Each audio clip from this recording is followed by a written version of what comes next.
አለ ግን እንደው በእውነት ለዚህ አይነት ጥያቄዎች ያው አቶ ማሙዬ ዘሩ መስመር ላይ ያሉ መሰለኝ አቶ ማሙዬ መስመር ላይ ተናስተና አቶ ማሙዬ እናስተን ሰላም ነው ሆይ እንደምን አለ ደህና ነህ በመጀመሪያ ፈቃደኛ በመሆንህና ለህብረተሰባችን አገልግሎት ለማስጠት የሙያ አገልግሎት እና ለመግለጽ ፈቃደኛ በመሆን ያመሰግን አሁን አንተ የዚህ ኦቤድ ሶሻሊቲ ነህና ህዝባችን የመጨነቅ ችግር አለበት ይህን በተመለከተ እስቲ እንዲያው አንድ 3-4 ደቂቃ የሳረብሽ ልስጥህና ሰፋ ያለ መግለጫ ብታደርግልን በጣም አመሰግናለሁ እርግጥ እንዳልከው አሁን ያለንበት ጊዜ ያለንበት ወቅት ቀላል ጊዜ አይደለም ብዙ የመንፈስ ጭንቀትን የሚፈጥር ጉዳይ ነው መቼም ሰላም ከሌለ የመንፈስ ነፃነት የለም እና ሆኖም ግን በአገራችን የለመድነው ነገር ብዙ ችግር አሳልፈናል ይሄ የመጀመሪያ ጊዜያችን አይደለም እና ይሄን ጊዜ ደግሞ መቋቋም የምንችልበት ሁኔታ አለ ልምዱ አለን እና ዋናው ነገር ማድረግ የሚገባን ይህን ችግር ለመቋቋም በተቻለ መጠን ዕለታዊ ተግባራዎችን መፈጸም አለብን የኑሯችን ሁኔታ መቀየር የለብንም በተቻለ መጠን ለምሳሌ ያህል በሰዓት በቤተሰብ ደረጃ በሰዓት የእንቅልፍ መተኛት በምግብ የመብላት በሰዓቱ እንደዚህ ደግሞ የአካል እንቅስቃሴዎች ማድረግ ሁልጊዜ ተቀምጦ ሀዳሾት ማየቱ ጥሩ አይደለም እና እንቅስቃሴዎች ማድረግ በአካባቢያችን ያሉትን ሰዎችን መርዳት በተለይ ልጆቻችን በደንብ ይሄን ችግሩን በሚገባቸው ቋንቋ እንዳቅማቸው ችግሩን ከነሱ ጋር ማውራት መደበቅ አያስፈልግም እንደገና ደግሞ በተቻለ መጠን በቴሌቪዥን በመሰራጫ የዜና እንትኖች በጣም እንዳይጋለጡ ከአቅማቸው በላይ እና ልጆቻችን በደንብ ችግሩን የማስረዳት ሁኔታ በሚቻለው መጠን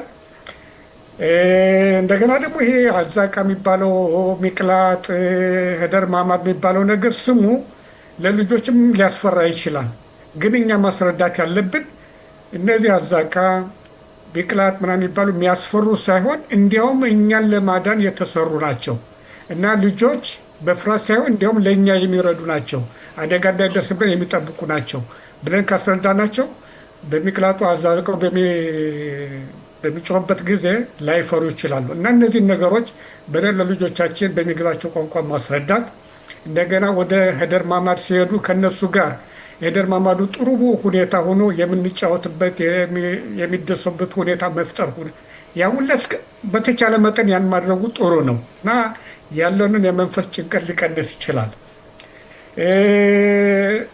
እና ዋናው ትልቁ ነገር በዚህ ቀውጤ ጊዜ በቤተሰብ ደረጃ ሰፋ ያለና ግልጽ የሆነ ውይይት ያስፈልጋል መወያየት ስለ ችግሩ ማውራት በልባችን መደበቁ ጥሩ አይደለም ስለደበቅነው ችግሩ ተፈታ አይደለም ከተወያየነው ግን እያንዳንዱ የሚሰማውን ስሜት ስለሚናገር ስሜቱን ያለውን ችግር ልናቀልልለት ይችላል እና በተለይ ልጆቻችን በደንብ ማወያየት በደንብ መነጋገር ምን እንደሚሰማቸው መወያየት አለብን እዛ በተረፈ ልጆቻችን ደግሞ ከአቅማቸው በላይ በሆነ ነገር ብዙ ችግሮች እንዳይጋለጡ እነሱን መንከባከብ አለብን ለምሳሌ ብዙውን ጊዜ ቴሌቪዥን እንዳይቀመጡ መጥፎ ነገር ብቻቸው እንዳያዩ ካዩ ደግሞ ያንን ደግሞ ቁጭ ብለን ደግሞ በደንብ ማስረዳት እና ከመጥፎ ነገሮች ከሚያሳዩ በቴሌቪዥን ምናምን ነገር የነሱ ማራቁ ደግሞ ጥሩ ነገር ነው ከዛ በተረፈ እንግዲህ በአካባቢያችን ሰዎች ደግሞ እርዳታ የሚጠይቁ ሰዎች ካሉ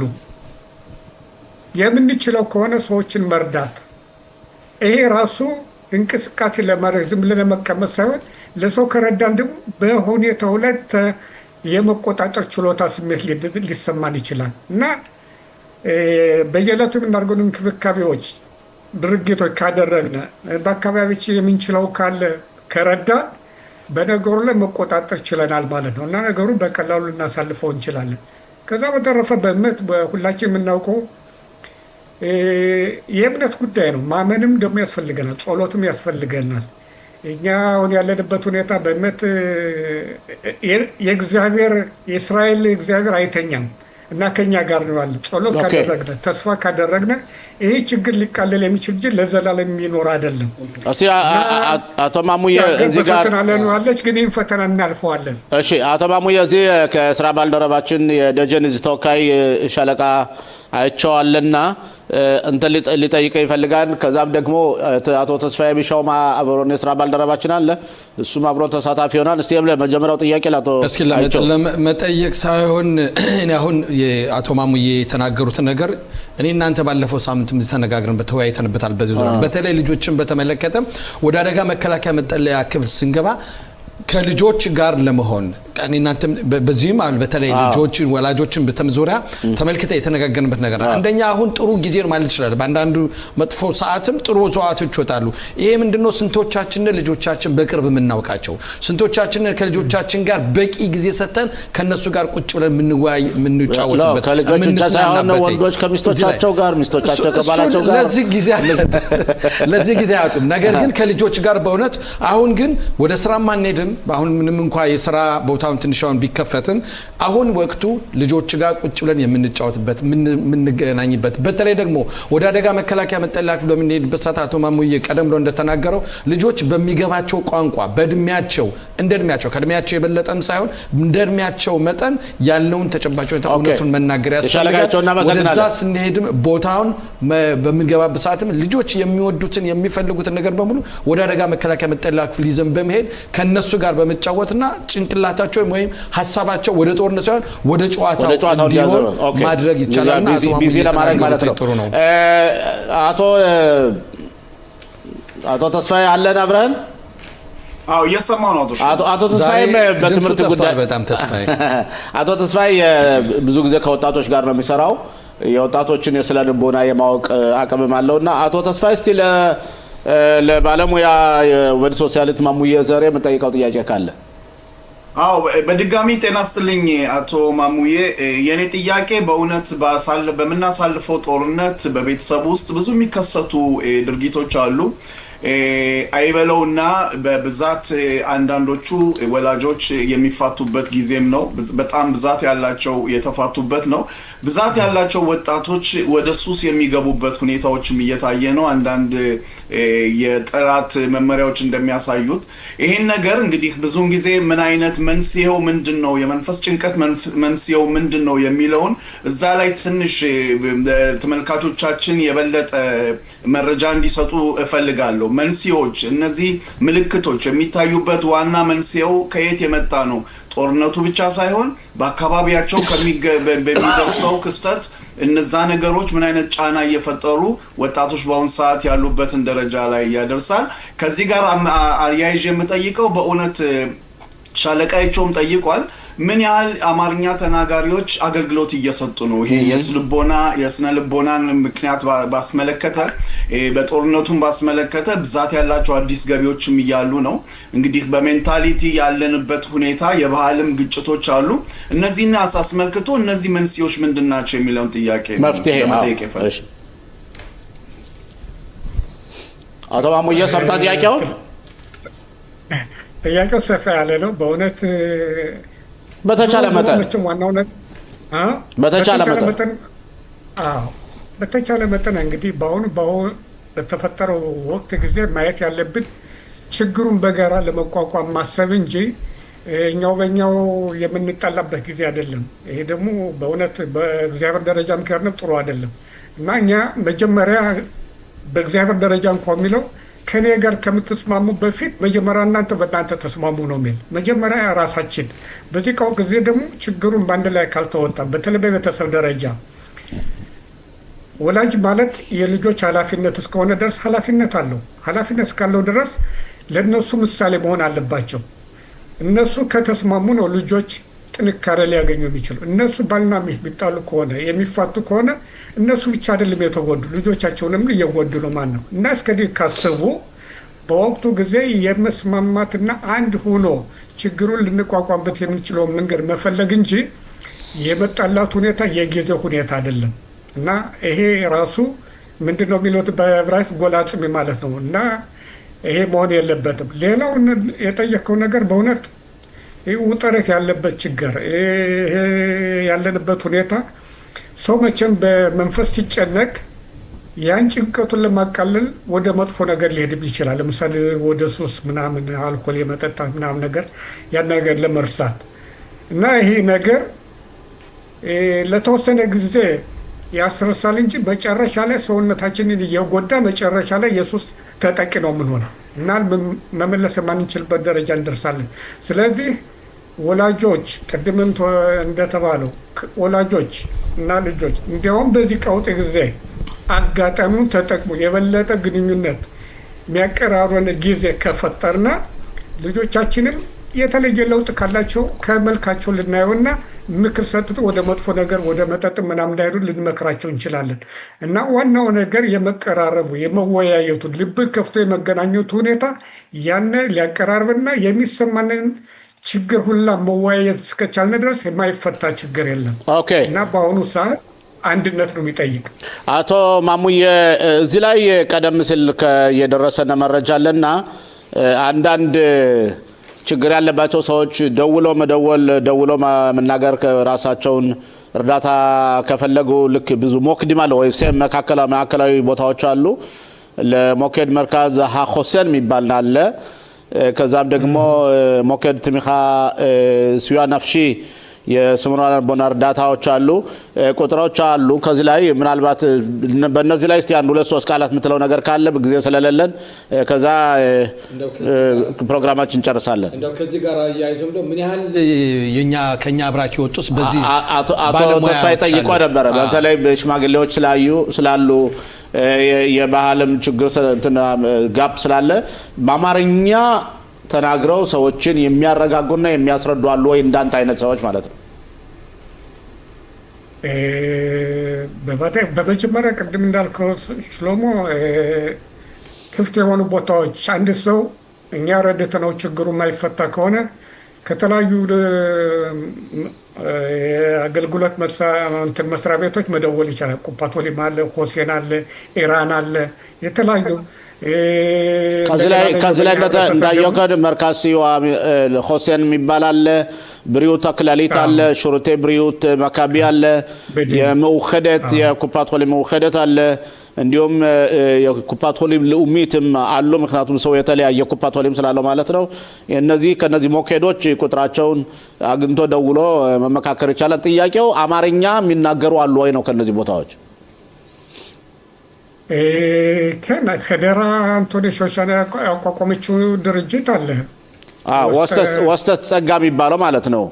ናሆን እሱ አለ። እንደገና ደግሞ በዋትስአፕ ደግሞ የእኛ ህብረተሰቦች ባለሙያዎች እንትን ያሉበት የህብረተሰቡ አዋቂ ባለሙያዎች ያሉበት የዋትስአፕ አንድ እንትን ድርጅት አለ፣ እንትን መሰረት አለ። እነሱ መርዳትም ይችላሉ። በአማርኛ ብዙ በተለይ ፌደራ የተቋቋሙ በጣም ብዙ ሊረዳ ይችላል ብዬ አምናለሁ። በተለይ የሽቱ ሳሙኤል ያቋቋመችው ማዕከል በርሻባ የሚገኘው ከዚህ ከኛ ቴሌቪዥንም አንዴ ሁለት የቀርባ ቃለ መጠይቅ ተደርጎላት ነበረ ስለምትሰጠው አገልግሎት። በቀጥ ሰዎች ተመልካቾቻችን የምታዳምጡን ካላችሁ የምትቸገሩ ካላችሁ ወደዚያም ወደዚህም እየደወላችሁ ራሳችሁን እንዳታስጨንቁ ብዙ እርዳታ የምታገኙ መሆናችሁን በዚህ እናሳስባለን እና ኦቨር ሶሻሌ ማሙዬ ትእዛዙ ዘሬ እኔ የትእዛዙ ነው ማውቀና በጣም አመሰግናለሁ።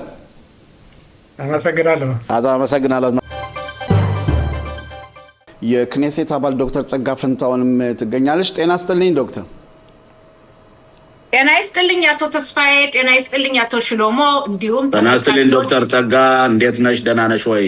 እግዚአብሔር ይመስገን። እንደምን አላችሁ? በአሁኑ ሰዓት እኮ እናንተ ናችሁ ከኛ ይበልጥ ኢላማ ይሆናችሁ።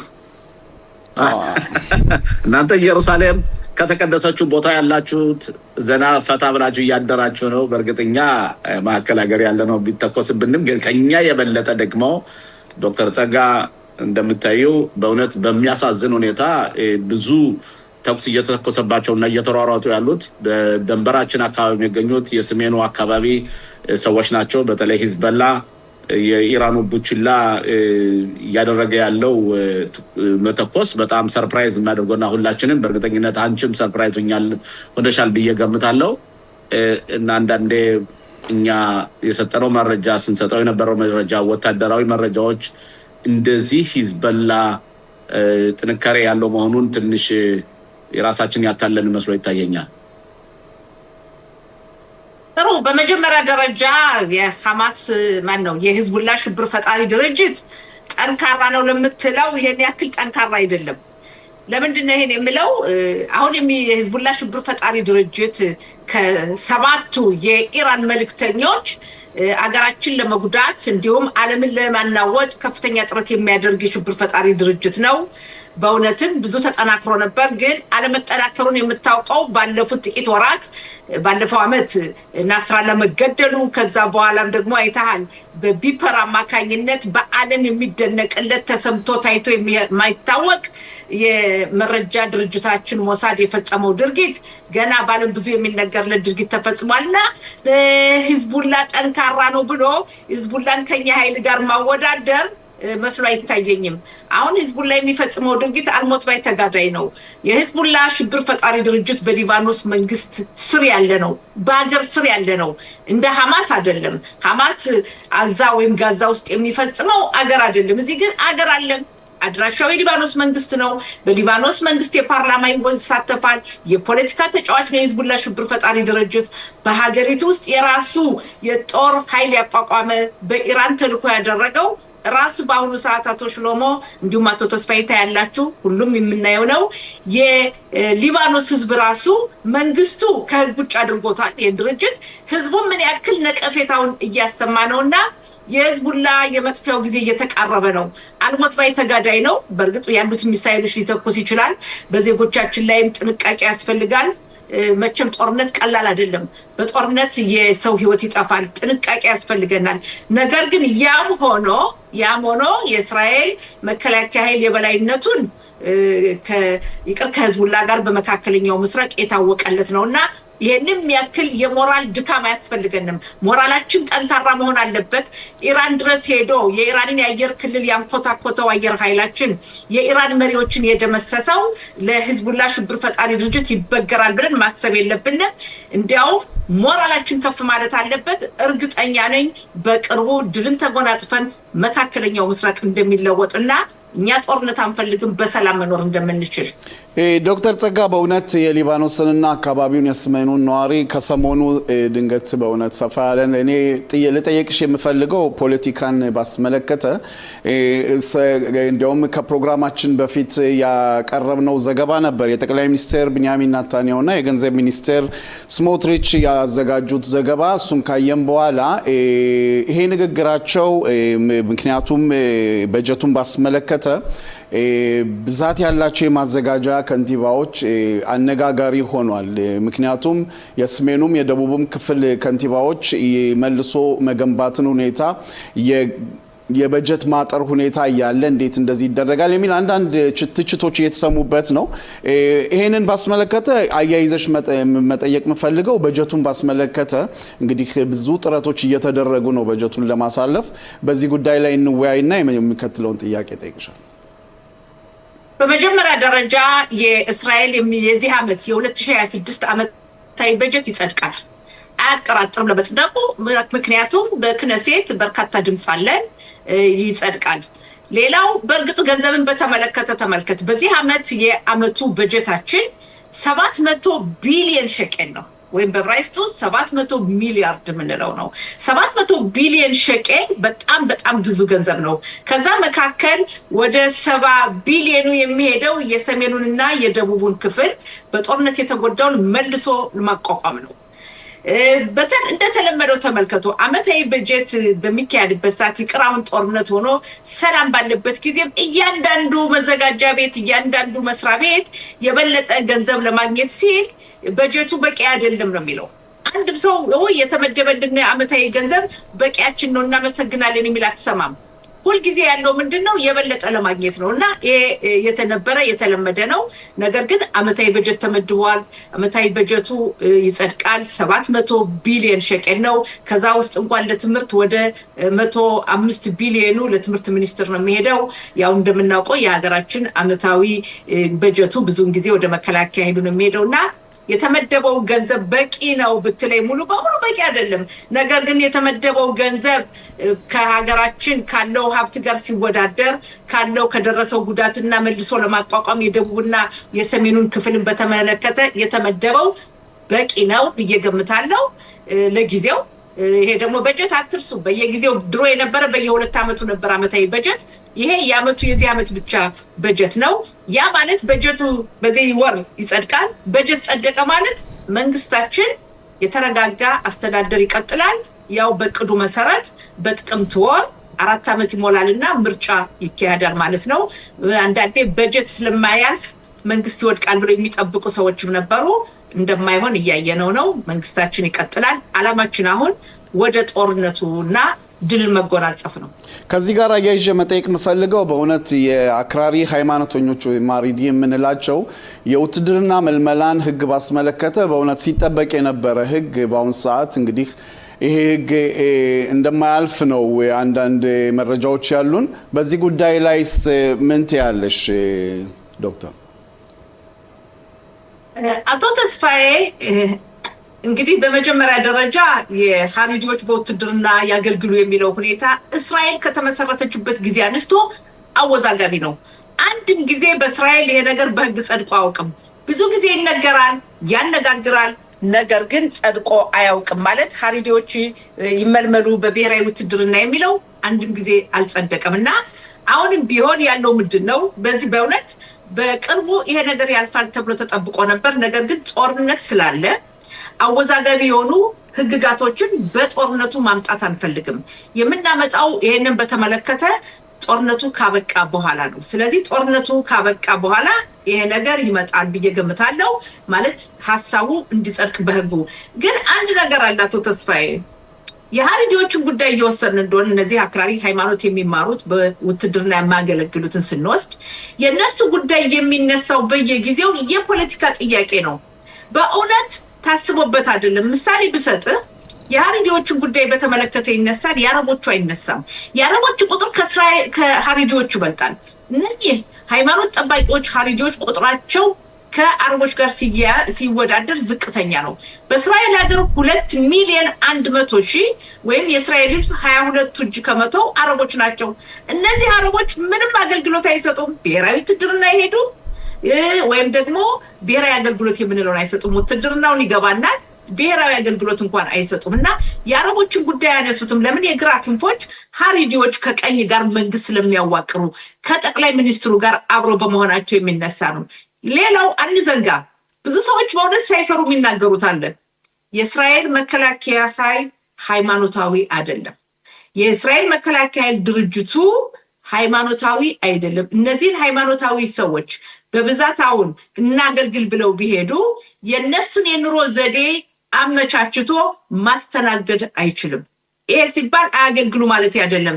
በብሔራዊ ውትድርና ባያገለግሉ በሌሎቹ ያገልግሉ። ሌላው የነሱ ማገልገል ሁኔታ ተጀምሯል። 2 ወታደራዊ ክፍሎች አሉ። ኔጻፍ ይሁዳና ሐሽሞናይም የሚባሉ የጦር ብርጋድ አሉ። ለነዚህ የተዘጋጁ በሃይማኖቱ በህግጋቱ መሰረት የጸሎቱን ስርዓታቸውን እንዲያከናውኑ የሚል ነውና በጣም የሚገርመው የፖለቲካ ጥያቄ መሆኑ ነው። አሁን ባለው ተጨባጭ ሁኔታ ጦርነት ላይ እያለን አወዛጋቢ የሆኑ አነጋጋሪ የሆኑ በጥምሩ መንግስት ውስጥ ያሉ ህግጋቶች ከጦርነቱ በኋላ እንዲሆን ነው የተላለፈው። ተስፋ ማደርገው ከጦርነቱ ካሸነፍን በኋላ ድልን ከተጎናጸፍን በኋላ ይሄ ህግ እንደገና ይቀርባል ብዬ ገምታለሁ። አቶ ተስፋዬ። አቶ ሽሎሞ ጥያቄ ካሉት? ዶክተር ጸጋ እኔ ባጭሩ ልጠይቅሽ የፈለኩት እናንተ የሃይማኖት አክራሪዎቹ በገንዘብ ገዛችኋቸው ማለት ነው? አቶ ሽሎሞ በትላንትናው ዕለት የክነሴት አባል ሃሪዲዎቹ ራሳቸው የተናገሩት አሉ። እኛን በገንዘብ ለመግዛት የሞከሩ የግራ ክንፎች ናቸው። ከነሱ ጋር በጥምር መንግስቱ እንድንገባ ያለመኑን አልነበረም። ስለዚህ እናንተ አንዱ ይቅርታ ይሄ የሚታወቅ ነው። ለምንድን ነው ያልኩት? በእስራኤል ታሪክ የግራ ክንፎችም ስልጣን ላይ ያሉ ውትድርና እንዲሄዱ ህግ አላስጸደቁም በጭራሽ። በሁለተኛ ደረጃ አለመጽደቁ ብቻ ሳይሆን ባለፈው ቤኒ ጋንትዝ እንኩ ቼክ ክፍት ቼክ ልስጣችሁ ፈርሙ ነበር ያሉ የግራ ክንፎች። አቶ ሽሎሞ ቆይ ልጨርስና አዳምጣለሁ።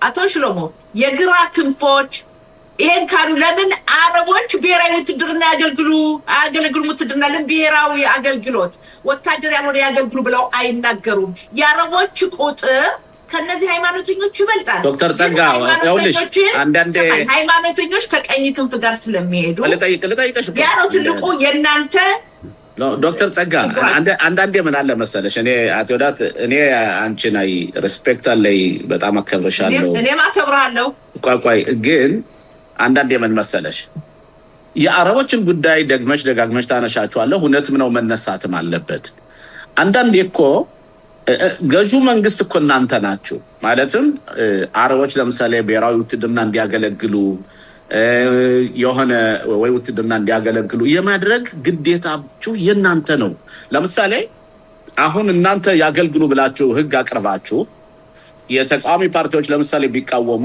መወንጀሉ ተገቢ ነው ግን ገና አልፎ ሂዶ እናንተ ያልሞከራችሁትን የሌሎች የግራ ክንፎች ወይም ማከለ ወደ ግራ ያሉት ጭራሽ አረቦች ውትድርና እንዲያገለግሉ እኛ ፈልገን እነሱን እንደዚህ እነሱን ዲፌንድ ያደርጓቸው ብሎ ለማወንጀሉ ተገቢ ነው እናንተ እኮ ያደረጋችሁት እየሞከራችሁ አይደለም እናንተ ገዢ ፓርቲ መንግስት ናችሁ ይሄ አንዱ ጥያቄ ለምን አታደርጉም ነው ሁለተኛው ጥያቄ ዶክተር ጸጋ እዚህ ላይ ሀሪዲዎችን በተመለከተ እኮ ህግ አለ አሁን አዲስ ህግ እኮ ጭራሽ አያስፈልግም ለምሳሌ አዲስ ህግ ስለማያስፈልግ ባለው ህግ መሰረት ለምሳሌ የቤንግቪር ፖሊሶች ሀሪዲዎችን 18 አመት ያልሆናቸው ያንቺ ልጅ ለምሳሌ ውትድርና ባይሄድ ኖሮ አሁን ያገለገለ ያለው እንደ ዶክተር ሆኖ ነው ያገለገለ ያለው ተገዶ ነው ማለትም እሱ ባይሄድ ኖሮ ለምሳሌ ወይ ምን ልጆች አሁን ውትድርና ያገለቱ ባይሄዱ ኖሮ ታስረው እስር ቤት ይሄዳሉ ፖሊስ መጥቶ ያስራቸዋል ሀሪዲዎች ግን ባለፈው ለምሳሌ ሁለት ሰዎች እንዛለን ሲሉ ሴቶችን እነሱን እንኳን ብኔ ብራቆስ ሊገሏቸው ያውም ሰላማዊ ሰልፍ ሁሉ ተደርጎ ነፍስ አድኝ ነው በደም ሳድኝ ነው የወጡት ስለዚህ አሁን እኮ ትላንትና እናንተ ያደረጋችሁት ገንዘብ $6 ሚሊያርድ ሸቀል ከሰጣችኋቸው መሐከል ከዛ መሐከል ምን አለ መሰለሽ ይሽባ የሚማሩ ተማሪዎች ከይሽባ እንደ ምንያት ንሽራ ማለትም ይሽባ እንዳይወጡ እነሱን መከላከያ ብላችሁ ገንዘብ ባጀት መድባችኋል ምን ማለት ነው ዶክተር ጸጋ ቆይ አሁን ልመልስልህ ነው አዳምጥ በደንብ አዳምጥሻለሁ ባረቦች ጀምሪና በመጀመሪያ ደረጃ አከብራለሁ ግን አንድ ጥያቄ ልንገር አቶ ሽሎሞ አንተ ክነሴት ነበርክ በእናንተ ዘመን ስልጣን ላይ ነበራችሁ በእናንተ ስልጣን ዘመን ይሄን ህግ አላስተላለፋችሁትም ሀሪዶች ዛሬ የተወለዱ አይደለም ይሄ በእስራኤል ታሪክ ከፍተኛ አወዛጋቢ የሆነ አርስት ነው ይሄ ለአንተ የሰጠው መልስ ነው በእናንተ በነበርክበት ዘመን ለምንድን ነው ሃይማኖተኞችን ለመውሰድ የሚለው ሁኔታ ብዙ ኮሚቴ ሲቋቋም ቆይቷል አሁን አንተ ያልኩ በአንተ ዘመን የነበረው መንግስትም ስልጣን ላይ ሆናችሁም አላደረጋችሁትም ለምንድን ነው ይሄ አወዛጋቢ ነው ባዳት ፕለስነር የሚባል ነበር በእኛ ጊዜ በእናንተ ነው ጋር የተሞከረ አንዴ ይቅርታ የተቋቋመው ኮሚቴ በሙሉ ምንም መፍትሄ አላመጣም ሌላው የሀሪዲዎችን እንውሰድ የአረቦች ቁጥር ይበልጣል አረቦችን በተመለከተ ያገልግሉ ተብሎ አይታወቅም የሀሪዲዎችን እነዚህ ሃይማኖተኞችን ይወሰንዶ ሽሎሞ እነዚህ ሰዎች ሃይማኖት የሚማሩት ይማሩ የማይማሩት ያገልግሉ እስራኤል ሀገር ስትቋቋም የሃይማኖት ሀገር ናት ከዲሞክራሲ በፊት ሃይማኖት ነው አትርሳ ዲሞክራሲ በኋላ ነው ይሄ በሁለተኛ ደረጃ እነዚህ ሀሪዲዎች ተመልከት አሁን ያልከው የተመደበላቸው ገንዘብ ምትል ያለፈው መንግስት ቤኔትና የኢድ ላፒድ ማንሱር አባስን እስካሁን ድረስ የሽብር ፈጠራ ድርጊትን የማያወግዘውን የአረብ ፖለቲካ ፓርቲ በጥምሩ አስቀምጠው በጀት አልሰጡትም ሰጥተውታል እነሱም ዜጎች ናቸው እነሱም እኮ ዜጎች ናቸው ዶክተር ጸጋ አረቦችም እኮ ይገባቸዋል ለዛ ልመጣልህ ነው እነዚህ ሀሪዲዎችም ዜጋ ናቸው ልጆቻቸው ትምህርት ቤት መቀበል አለባቸው በጀት መመደብ አለበት እስራኤል ለዜጎቿ በሙሉ መጨነቅ አለባት ለዚህ ነው አሁን ቅድም አንተ ያልከው 6 ቢሊዮን ሸቀል ያልከው በመጀመሪያ ደረጃ 6 ቢሊዮን አይደለም 1.7 ቢሊዮን የተጨመረላቸው እንጂ አይደለም ቁጥሩን አውቀዋለሁ ከቅርቡ ያን ግን ያም ሆኖ ቅድም እንዳልከው ለአረቦቹ መስጠት እንዳለባት ለዜጎቿ እነዚህም ዜጎች ናቸው መቀበል አለባቸው። ችግሩ ምን መሰለ? የግራ ክንፎች ሀሪዲዎች ሃይማኖት አክባሪዎች ከነሱ ጋር ስላልሄዱላቸው ያ ነው እንጂ ምን አዲስ ነገር ተፈጠረ? አቶ ሽሎሞ ለውጥ ግን መምጣት አለበት እስማማለሁ። በብሔራዊ ውትድርና አረቦችም ማገልገል አለባቸው። የአረብ ልጆች ተመልከት በ18 ዓመት ሄዶ ይማራል። ያንተና የኔ ልጆች በዛ እድሜ ይማሩ። ሀሪዲዎችም እንደዚሁ ማገልገል አለባቸው። ሃይማኖቱን የማይማሩ ነው ጥያቄ እኮ ያስተኛው መንግስት ያላረጋውን እናንተ ማስተካከል ትችላላችሁ። አረቦቹ አሁንም እኮ ብሔራዊ አገልግሎት እንዲያደርጉ ህግ እናንተ አሁን ኮአሊሽን አላችሁ 68 ደጋፊ ያላችሁ 68 ደጋፊ ለምሳሌ ደንግጎ እነሱ ብሔራዊ በነገራችን ላይ እኔ ክነሰት በነበርኩበት ጊዜ ለጠየቅሽ ጥያቄ 3 ጊዜ የብሔራዊ አገልግሎት እንዲያደርጉ ብለን 4 የክነሰት አባሎች ህግ አቅርበን ነበር። ሁሉ ጊዜ ውድቅ ሲያደርገው ነበር መንግስት ነው። በእርግጥ ተቃዋሚ ፓርቲ ነበር። በነገራችን ላይ ህጉ እኔ ያቀረብነው ነው ማለት ይችላል። ኤሁድ ኦልመርት ጠቅላይ ሚኒስትር ሳለ በእናንተ ዘመን ለምን አላስተላለፋችሁትም? እናንተ እኮ ስልጣን ላይ ነበራችሁ። ለምን አላስተላለፋችሁትም? ከዲማ ኤሁድ ኦልመርት ስልጣን እያለ ለምን አልፎት ከዲማ 16 ዓመት አለፈ። ዶክተር ጸጋ 16 ዓመት ውስጥ ለምን እናንተ አላስተላለፋችሁም ነው ጥያቄው። ያ 16 ዓመት እኮ ታሪክ ነው። አንድ ነገር ልንገርህ በአማርኛው የሚባል አባባል አለጠፋብኝ እንጂ የመጨረሻ በዚህ ጉዳይ ላይ እሺ በአማርኛው እናንተ በአጠቃላይ የግራ ክንፎች በሽታችሁ ምንድነው? ችግር የላችሁም። ሀሪዲዎችንም አጣብ የላችሁም። ልንገርህ ሌላው አረቦቹማ ፍቅረኛ ናችሁ። ችግራችሁ ጠቅላይ ሚኒስትር ቢንያሚን ኔታንያሁ ለምን ጠቅላይ ሚኒስትሩ በተደጋጋሚ ተመረጡ? 16 ዓመት እኮ አይቋቶ ሽሎቦ 16 ዓመት እኮ በጉልበት አይደለም ህዝቡ እየመረጠ እኮ ነው። ጠቅላይ ሚኒስትር ኔታንያሁ አሁን በሚቀጥሉ ይመረጣሉ። ምን ሊውጣችሁ ነው? ኖ ያውልሽ እሱም ገና አንቺ ነብይ መሆናችን ዶክተር ጸጋ ከምርጫው በኋላ ነው የምንነጋገር እንችላለን። ነብይ አይደለም ግን ልንገርህ አቶ ሽሎሞ ነብይነት አይደለም ተጨባጭ ሁኔታው ግራዎቹ አንተን እንተው እኔን እንተውና ግራ ክንፎች ገንዘብ አላቸው መሳሪያ ያላቸው ይለፈልፋሉ። በምርጫው ቀን ግን ሄዶ የሚቆጠረው የህዝብ ቁጥር የላቸውም። እሱ ከምርጫው በኋላ ምን ነው ኤሁድ ባራክ ምንድነው ያለው? ኤሁድ ባራክ 1 ሚሊዮን ቆንጆዎችን ከቤላሩስ እናምጣ እነሱ እስከሚመጡ ድረስ አቶ ሽሎሞ እኛ ነው የምናሸንፈው። እንዲህ እናድርግ። ዶክተር ጸጋ ፈንታሁን የቀድሞ የክነሴት አባል አቶ ሽሎሞ ሞላ በእውነት በመጀመሪያ በክብብር ተከባብራችሁ የምታደርጉት እንተና በጣም እርግጠኛ ነኝ ለሁሉም ትምህርት የሚሆን ነው። ጊዜ ስላጠረን ነው የመጨረሻ እንቅስቃሴሽን እንግዲህ አሁን የምርጫ ዘመን ነው እንዴት ነው የሚለውም በእውነት በትንሽ ደቂቃ የምትዩ ካለ ከዛ ወደ ሌላ ፕሮግራማችን እናልፋለን። ዶክተር አመሰግናለሁ በእውነት ይሄን እድል ስለሰጣችሁኝ። እንግዲህ የፖለቲካው የምርጫው ጊዜ መቼ እንደሆነ አናውቀውም። እንግዲህ መጨረሻው ተራዘመ ቢባል 4 ዓመት የሚሞላው ጥቅምት ላይ ነው። እንግዲህ ይሄዳል። ግን ከዛ በፊት የፖለቲካ እንቅስቃሴ አለ እና በዚህ ጉዳይ ላይ በ22 ቀን የነገ እሑድ ሳምንት በፔታህ ቲክቫ ከተማ ትልቅ ስብሰባ ለማድረግ አቅጄ ነበር። ሚኒስትሮቻችን የሊኩድ ማለት ነው የክነሴት አባላትን በተገኙበት ሁሉ ነገር አቅደን ፕሮግራም ሁሉ ነገር መዘጋጀቱና ለህዝቡም ጥሪ አቅርቤ ነበረ። ግን ያለው የጸጥታ ሁኔታ ከ50 ሰው በላይ መሰባሰብ አይችልም እና በዚህ ምክንያት ይሄን ለሌላ ጊዜ ማስተላለፍ መሆኑን ነው የምገልጸው። ይሄ ነው ያለው። ሌላው በክነሴት ብዙ እንቅስቃሴ የለም። በጦርነቱ ምክንያት አስቸኳይ ህግጋትን በማሳለፍ በኩልና በተለይ አሁን ጥሩ አነጋጋሪ ያለው ለአሁኑ ባይሆንም በሀገራችን እስራኤል እንግዲህ ከ90ዎቹ ወዲህ የተሰሩ ቤቶች መጠለያ ያላቸው ማማድ የምንለው ሌሎቹ ግን ሚቅላጥ ነው ያለውና በተለይ ጥንት የተሰሩ ቦታዎች አሮጌ ቤቶች በቂ መጠለያ ባለመኖሩ ወይም ሩቅ በመሆናቸው ትልልቅ ሰዎች በእድሜ የገፉ ከዛም አልፎ ደግሞ የአካል ጉዳት ያለባቸው በዚህ ቦታ ላይ መድረስ አይችሉም እና ይሄ ያለ በዚህ ጉዳይ ነው። ሌላው በዚህ አጋጣሚ መግለጽ የምፈልገው ሚቅላጣችሁ መጠለያ ቦታችሁን አንዳንዶቹ በጥሩ ሁኔታ ያልተያዘ ወይም ለዛ ለመግባት የሚያስቸግር ካለ መዘጋጃ ቤቱን ኤሪያውን ደውለው መጠየቅ ይችላሉ። እንግዲህ የክኔሴት አባል ዶክተር ጸጋ ፈንታሁን ስለነበረን ቆይታ በጣም አመሰግናለሁኝ። እንቀጥታ ወደ አቶ ሩቤል አልፈን። ሩቤል አቤት በእናንተ አካባቢ ትላንትና ከትላንትና በተለይ በቅራዮት አካባቢ የተሻለ መስሎ ይታየኛል። ግን በናሃሪያ፣ በአኮ፣ በቅሪያት ሽሞና፣ በማርጋሊዮት እነዚያ የሚባሉት ቦታዎች ግን ሂዝቦላ ምንም እያስወነጨፈ ሰዎችን በጣም እያሰቀቃቸው ነው እና እንዴት ነው አንተ የምታየው ይሄን ሁኔታ? ይኸውልህ በመጀመሪያ ደረጃ ቅሪያት ሽሞና በዚህ በሰሜኑ አካባቢ በተለይ በምዕራብ ጋሊል ብለን በምንጠራው አካባቢ ለሊባኖስ እጅግ በጣም ቅርብ ነው። ስለዚህ ትላንትናና ዛሬ ትንሽ ረብ መስሎ ይታያል በዚህ በሃይፋና በቅራዮት አካባቢ። እርግጥ የአንዳንድ ፍንጣሪዎች ለምሳሌ በውስጥ አንድ ፍንጣሪ በመምጣት የመኪናዬን መስታወት ሰብሮታል። ያንተን መኪና?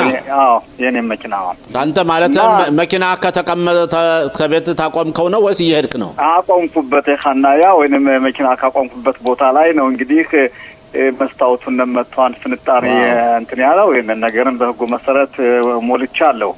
እና ይኸውልህ እኛ ያለንበት ቦታ ከሊባኖስ ራቅ ብንልም እንግዲህ ከቅሪያት ሽሞናና ሽሎሚ ጠቅላላ ናሃሪያ እኮ የሚለው ለሊባኖስ የበለጠ ይቀርባል። እኛ ትንሽ ራቅ መሰንታ ያለን። ነገር ግን አብዛኛውን ጊዜ በዚህ በሰሜኑ ባልኮው በቅሪያት ሽሞና አካባቢ በሽሎሚ በተለያዩ ቦታዎች በሊባኖስ ቅርብ ስለሆነ ሲተኮስባቸውና ሰው ሲጨነቅ ሰንብቷል። በእኛ አካባቢም ቢሆን አሁን የተወሰነ ደቂቃም መጥቶ ጮኸ ደወል ነበር። ስለዚህ ይሄን ነው የሚመስለው። እርግጥ እኛ ትላንትና ግና ከትላንት ወዲያ የነበረው ሁኔታ በዚህ በአካባቢያችን በቅራዮትና በሃይፋ እጅግ በጣም መረር ያለ ነው የነበረ።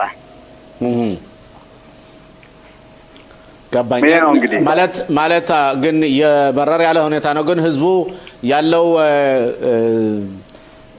ሁኔታ እንዴት ነው? ከመጠለያ ቦታ ይቀመጣን፣ ሰው ይሰለቻን፣ ኮምፕሌን ያደርጋን ወይ ሰው ይማረራን? የሰው አቃለ ምንድነው የሚሰማው? ሰው በዚህ ሁኔታ የሚገርም ነገር ሽሎሞ ከዚህ ላይ ዘንድሮ በተለይ ወንድማችን ሻለቃ አይቸው በተለያዩ ቪዲዮዎች ገለጻዎችን በደጀኑ በኩል የሚለከው ከያንዳንዱ ከአማርኛ ከሚናገሩትም ሆነ በፍራይስት አብሮት ከሚለው በመምጣት ህዝቡ በስነ ስርዓቱን በመከተል ይሄንን የህዝብ ሁኔታ በውን በመተርጎም ወዲያውኑ ከመሸሸጊያ ቦታ ከደጀኑ ክፍል የመግባትና የመጠንቀቅ ሁኔታ በጣም ከፍተኛ ነው። ለምሳሌ ልክ በፍራይስትም ሆነ በሩሲትም ሆነ በተለያዩ ቋንቋዎች እንደሚመጣው በአማርኛ የሚመጣ ሁኔታ ከትላንትናም ጠቆም አድርጌ ነበር። ወደ 97,000 በላይ ተከታታዮች ነው ያሉ ይሄንን መልእክት ባስመለከተ። በዚህ አጋጣሚ ሻለቃ አቶ አይቸውንም በተለይ አይኢቲቪ የምታደርጉት አስተዋጽኦና ለህብረተሰቡ የሚደርሰው ከጆሮ የሚደርሰው ሁኔታ እጅግ በጣም አስደናቂና የሚገርም ሁኔታ ነው። ደስ የሚል ሁኔታ ነው። እርግጥ ጦርነቱ ክፉ ቢሆንም ህዝቡን እናስጠብቆታል ብዬ መናገር ያስደፍረኛል። ኦኬ አቶ ተስፋዬ እስቲ ጥያቄ ካለ? ጤና ይስጥልኝ መምህር ሩቤን። የኔ ሁለት ጥያቄዎች አያይዤ የምጠይቀው አንደኛ የአካባቢው አሁን ጠቀስ ያደረግናቸው በድንበሩ አካባቢ የሚኖሩ አርሶ አደሮች ከሰሞኑ በምሬት ባለው አቤቱታ እያቀረቡ ነው። ምክንያቱም ጦርነቱ እዛ አካባቢ ምንም ጦርነቱ የበዛ ቢሄድም ቤታቸውን ለቀው አልወጡም። ሆኖም ግን እርሻቸውን እና ያላቸውን መስኖ ሊሰሩ አልቻሉም። እንደውም ጥፋት እየጠፋ ነው የሚል ንግግር ተናግረዋል። ሌላው ደግሞ በሌላ ዘርፍም በትምህርቱ ዘርፍም ስላሉ መምህር ብዛት ያላቸው ትምህርት ቤቶች በአሁን ሰዓት የምናደርገው የርቀት ትምህርት ጧት ልጆች የሚነሱበት ሁኔታ ጥሩ አይደለም። አርፍዶ መነሳት አለባቸው። ያላቸው የስነ ልቦናዊ ችግር የበለጠ ነው ከትምህርቱ የሚል አንዳንድ ትምህርት ቤቶች ያቋረጡበት ምክንያቶች አሉ። ይሄን ሁለት ጥያቄዎች አያይዘው ይመልሱ። ይኸውልህ በመጀመሪያ ደረጃ ተስፋዬ አመሰግናለሁ። ይኸውልህ ከዚህ ላይ በሊባኖስ በኩል ያለው ተከላይ በዚህ በቅሪያት ሽሞናም ሆነ በዛ በአካባቢው ያሉ በሰሜን በኩል የሚገኙት ቦታዎች አብዛኛውን ጊዜ እስራኤል በሂዝቡላ ላይ የማሸነፍ ሁኔታ ብታሳይም በአሁኑ ሰዓት ያላትንን ከፍተኛ እርምጃ የምታካሄደው በኢራን ላይ ነው እና በእኛ አካባቢ በሊባኖስ አካባቢ የሚሰጠው እርምጃ በቂ አይደለም የሚሉ ሁኔታዎች ብዙ ጊዜ ይሰማሉ በዚህ በጠቀስኳቸው ቦታዎች አካባቢ ይሄን ይመስላል። ስለዚህ ቢሆንም ግን ህዝቡ ያን ቦታ ለቅቆ ሌላ ቦታ ነዳለን የሚል ነገር እስካሁን ከማንም በተለያዩ ሚዲያዎች ተጽፎ አናይም።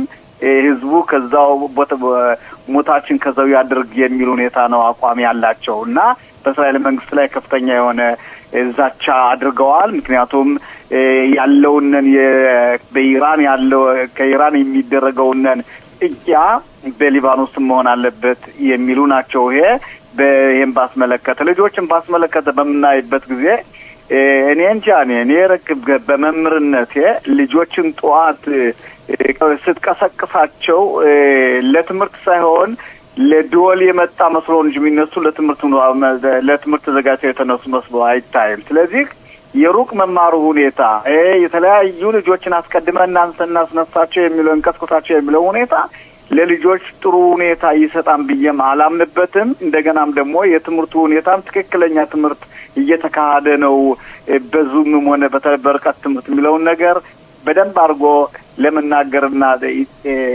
ያለውን ችግር መልስ ይሰጣም ብዬ ለመናገር አያስደፍረኝም እና ይሄን ነው የሚመስል ልጆችን በተመለከተ ሁልጊዜም ቢሆን በልጆች ላይ የስነ ልቦና ችግር ያለበት የልጆች ብቻ ሳይሆን ለወላጆችም የዚህ አይነት ሁኔታ አለ አይቸው ተስፋዬ። አቶ ሩቤን አሁን ከዚህ አቶ ተስፋዬ ከጠየቀ ጥያቄ በተጨማሪ አሁን በመጣው ሳምንት አካባቢ ትምህርት ቤቶች እንደገና ይከፈታሉ ይባላል። ይከፈታል ተብሎ የሚከፈት ኢንዲኬሽኖች ተሰጥቷቸዋል ወይስ እንደገና ይራዘማን ይባላል? እንዴት ነው አሁን ያለው ሁኔታ? እንደ ለምሳሌ እስከዛሬ ድረስ ዛሬ ሮብ ነው፣ እስከዛሬ ድረስ ይራዘማል ነገሩ ያቆማል ተብሎ ነበር። አሁን ግን በምናይበት ጊዜ ትምህርት ቤት በሚቀጥለው ሳምንት ይከፈታል ቢባልም ቢሆን የትምህርት ሚኒስተር ዋናው ኪሽ የተናገረው ሚኒስተሩን ታውቃላችሁ። የልጆች ሁኔታ እጅግ በጣም የሚያሳስብ ሁኔታ ነው። ለጊዜው በሩቅ መማራቸውን ይቀጥሉ በዙም ተብሎ የሚጠራው እንጂ ትምህርት ቤት ልጆች ይመለሳሉ የሚለው ሁኔታ በጣም አስደፍረ የምንነጋገረው ሁኔታ አይደለም። ሌላው ደግሞ የመጣው ሀሳብ ምንድነው? ምናልባት ከ9ኛ ክፍል ጀምሮ እስከ 12ኛ ክፍል እያዱ ይማሩ ልጆች ተማሪዎች አዛቃ ወይንም ደግሞ ደወል በሚሰማበት ጊዜ ፈጥነው ሩጠው ሚቅላጥ የሚገቡበት ሁኔታ አለ። ነገር ግን ከዛ በታች ያሉ ከኪታጤት ወይንም ከ9ኛ ክፍል በታች ያሉት ግና ችግር ስለሚፈጠር በዙም መመራቸውን ይቀጥሉ የሚል ሀሳብ በተለያዩ ሚዲያዎች ተመዝግበው ይታያል በአሁኑ ሰዓት።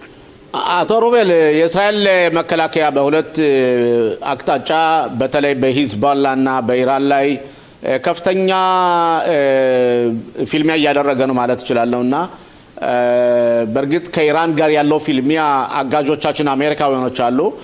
አሜሪካም ረዳት ናቸው። ሂዝቦላ ግን ብቻችን ነው ማለትኛ መከላከያ ብቻውን እየተፋለመ ያለውና አንዴና ለመጨረሻ ሂዝቦላን ለማጥፋት ለመደምሰስ ወይም ለመገርሰስ እንዲያመችና የሊባኖስ መንግስት ደግሞ ኃላፊነትን እንዲወስድ ብዙ ጊዜ የሚጨርስ መስሎ ይታያልና የህዝቡ ጽናት በዚህ ላይ ምንድነው? ማለትም ህዝቡ እንደገና 1 ሳምንት 2 ሳምንት በዚህ ሁኔታ እንቆይ ብትል በእናንተ አካባቢ ያለው ሰው ጽናቱ እንዴት ነው? ምክንያቱም ህዝቡ የጸና ከሆነ መከላከያው ኃይል ይኖረውና ሂዝቦላን ለማስወገድ የሚያደርገው ፊልሚያ ይቀጥልና መጨረሻ ላይ ውጤታማ ይሆናል ብዬ አስባለሁ። እናስ እንዴት ነው የምታዩ የህዝቡን ጽናት? የህዝቡ ጥናት በምታይበት ጊዜ ሽሎሞ በአሁኑ ሰዓት ህዝቡ መመሪያን በመቀበል ስነ ስርዓት በተሞላበት ሁኔታው የመንግስት መመሪያ በመቀበል ከጸሀል ወይም ደግሞ ጽባጋና ላይ እስራኤል ከእስራኤል መከላከያ ኃይል መከላከያ ኃይል የሚደረገው ሁኔታ ጉልበት ለመስጠት ህዝቡ ዝግጁ ነው። አሁን ድክመት በምታይበት ጊዜ ድክመት ነው የሚታየው ምንድነው? ህዝቡ ጉልበት በሚሰጥበት ጊዜ በሊባኖስ በኩል ያለው በሂዝቡላ በኩል ያለው እና በእስራኤል በኩል ያለው መተናነቃውን ህዝቡንን ትንሽ ተስፋ ለመቁረጥ የሚያመስሎ ይታያል። ምክንያቱም ህዝቡ ጉልበት በሚሆንበት ጊዜ ህዝቡ አይዟችሁ አሸንፉ በኋላችሁ ነን በሚልበት ጊዜ የእስራኤል መከላከያ ኃይል በሂዝቡላ ላይ የሚያደርገው ጥቃት በቂ አይደለም። የሊባኖስ መንግስትም ቢሆን ራሱ የተለያዩ መስሪያ ቤቶችን የራሱ የሊባኖስ የሆነውን ነገር መደብደብ አለባችሁ የሚል ከተለያዩ ቦታዎች ታዳምጣለህ። በሂዝቡላና በሊባኖስ መንግስት ለይተን ማየት የለብንም ሁሉም አንድ ነው የሚል ብዙ ጊዜ ትሰማለህ በአሁኑ ሰዓት ነው። ግን እዚህ ላይ አቶ ሩቤን ለምሳሌ የሊባኖስ መንግስት ደካማ ስለሆነ ደካማ ቢሆንም ባለፈው እንደሰማነው ከሆነ የኢራንን አዋጊዎች ኤልኩስ የሚባሉትን የሱን ተወካዮች አባረዋቸዋል። ማለትም የሊባኖስን መንግስት ማዳከም ለሂዝቦላ ጉልበት መስጠት አይደለም ወይ የሚለው ጥያቄ መነሳት አለበትና አመለካከታችን የማየት ያለበት ሂዝቦላን ብቻ ለይቶ መደቆስና መምታት ነውና በተለይ በብዙ እሺ የሚቆጠሩ የድሮም የደቡብ ሊባኖስ ሰዎች ተሰደዋል።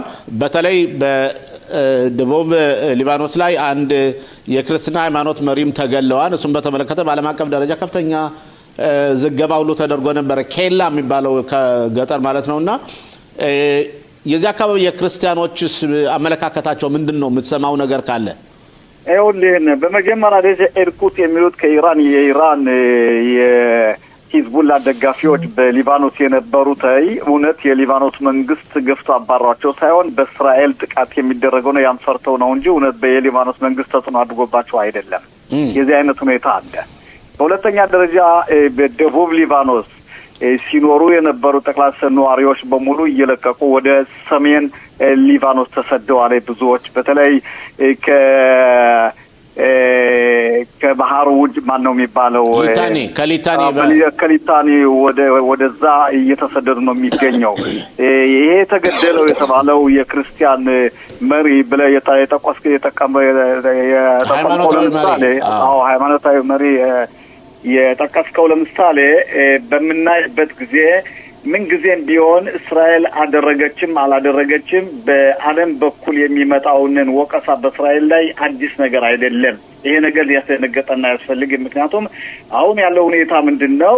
እስራኤል በተቻላት መጠን የያዘችውን ሁኔታ በደቡብ ሊባኖስ ያለውን ሁኔታ በማሸነፍ ወደ 18 የሚሆኑ ቦታዎችን በቁጥጥር ስር አድርጋለች እስራኤል በአሁኑ ሰዓት እና የቀጠለች ሂዝቡላን ለማጥፋት የሚደረገው ሁኔታ የእግር ጦር ሁላ እንደገባና ያን ነገር እንደሚከታተል ነው። አሁን ትንሽ የሰማው ዜና ምንድነው? አሁን በአሁኑ ሰዓት እንግዲህ በሰው አልባ የሚበር አየር በመምጣት ያን አየር በእስራኤል ማክሸፋ ከወደቀ በኋላ የእስራኤል ታንኮች ደግመው በመተኮስ በሰው ላይ በእስራኤል ዜጋ ቦታዎች ላይ አንዳንድ ዜጋዎች ሳይሆን ቦታዎች ላይ ብዙ ንብረቶችን አወደሙ የሚል ሁኔታ በአሁኑ ሰዓት እየተነገረ ነው የሚገኘው። በአሁኑ ሰዓት መምህር ሩቤን እንደ ሁሌውም አብረህን ስለቆየ በጣም እያመሰገን መልካም ቆይታ ይሁንልህ። በእርግጠኝነት በሰሞኑን መልሰን እናገኛለን። ራሳችሁን ጠብቁ። በተለይ አንተ አስተማሪም ነህ፣ የድረግ እንሱም የማህበረሰብ አንቂ ነህና ህብረተሰባችን ማስተማሩ ማንቃቱ መጠበቁ እንዲጠብቁ ማድረጋቸውና ህግ እንዲያከብሩ ማድረጉ አስፈላጊ ነው። በጣም እናመሰግናለን። አመሰግናለሁ። ሽሎሙነ ተስፋዬ። መልካም ቆይታ። አቶ ተስፋዬ ካሳው አልፋለሁ። ጤና ይስጥልን አቶ ተስፋዬ። ጤና ይስጥልን አቶ ሰሎሞ፣ እንዲሁም ተመልካቾቻችን። አቶ ተስፋዬ እንደምን አለ? ደህና ነህ ወይ? እግዚአብሔር ይመስገን። ባሳንታ ነው የሚባለው። አቶ ሰሎሞን ምን ይባላል? እኛ በእርግጥ አሁን አንተን የጠራነው ስለ ሃይማኖት ስለ ልጅ ሁኔታ ልንወያይ ነው። ግን ከዛ በፊት ባለሳሳት አንተ ጽፋት ነው የምትኖረው።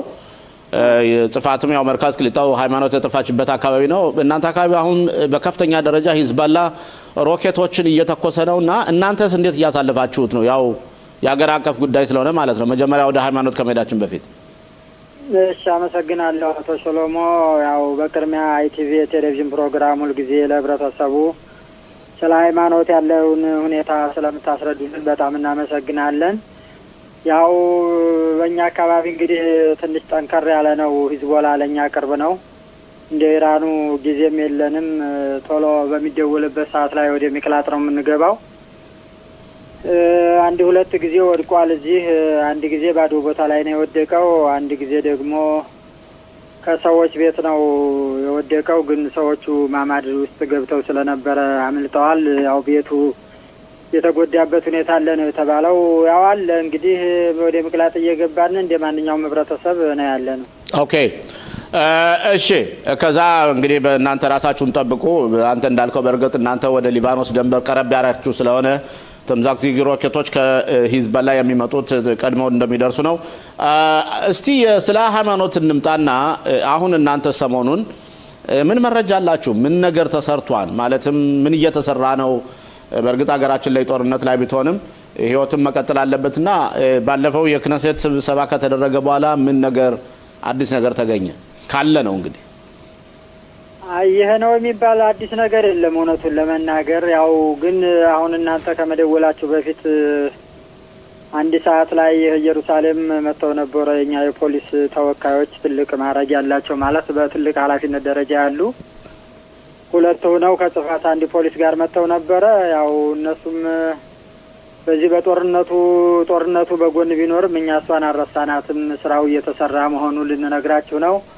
ከእናንተም ደግሞ አዲስ መረጃ ካለ ምን አዲስ ነገር አለ የሰማችሁት ብለን ለማለት ነው ብለው መጥተው ነግረውናል። እነሱ እንደሚሉን ከሆነ እንግዲህ ለሀብ ያው እንደሚሰራ ይህን የሃይማኖቱን ጉዳይ ራሳቸውን ችለው የሚሰሩ ሌላ ስራ የማይሰሩ አንድ ቅቡጻ ተከፍቶ ሌት ከቀን እንደሚሰሩ እና እኛም የጠየቅናቸው እንደ ፖሊስ ከዚህ በፊት እየሰራን ነው እያሉ ዝም ነው የሚሉት ወይስ እንዴት ነው በምንልባቸው ሰዓት ላይ በእውነት በጣም የተለየ ሁኔታ ነው የሚሰሩት። ከዚህ በፊት ፖሊስ የሚሰራው ያው ከስራው ጋር ጎን በጎን ነው።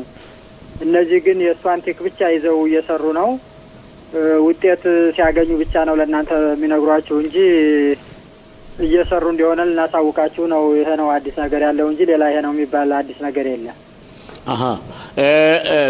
እና አሁን እናንተ በተለይ አሁን ህዝባዊ ተጽዕኖም ለመፍጠር ትግላችሁን ለመቀጠል አሁን የጦርነቱ ሁኔታ በጣም አስቸጋሪ ነው እና ምን አስባችኋል? በቅርቡ ጊዜ የእሷን አጀንዳ ሁል ጊዜ ከማህበረሰብ እይታና አስተሳሰብ እንዳትወጣ ለማድረግ። በእርግጥ አሁን ጦርነቱ ከባድ ነው። ብዙ ህብረተሰቡንም ለማሳተፍ የሚከብድ ነገር ነው። እንግዲህ በእግዚአብሔር እርዳታ ጦርነቱ በቅርቡ መስመር ይዛል ብለን እናስባለን ከአንዳንድ መረጃዎች አቅጣጫ መንግስት ከሚናገረው አንጻር። ከዚያ ውጭ ግን ችግሩ ተከስቶ በዚህ ሰዓት ላይ አሁን በሰው እጅ ነው ያለችው ብለን ነው የምናስበው።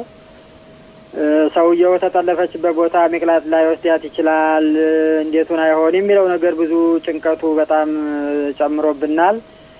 ችግሩ እንደዚህ ከባድ ሆኖ ቢከሰትም ደግሞ እግዚአብሔር ይመስገን ብዙ ወጣቶች ብዙ ህዝቦች ከኛ ጋር ነው ያሉት።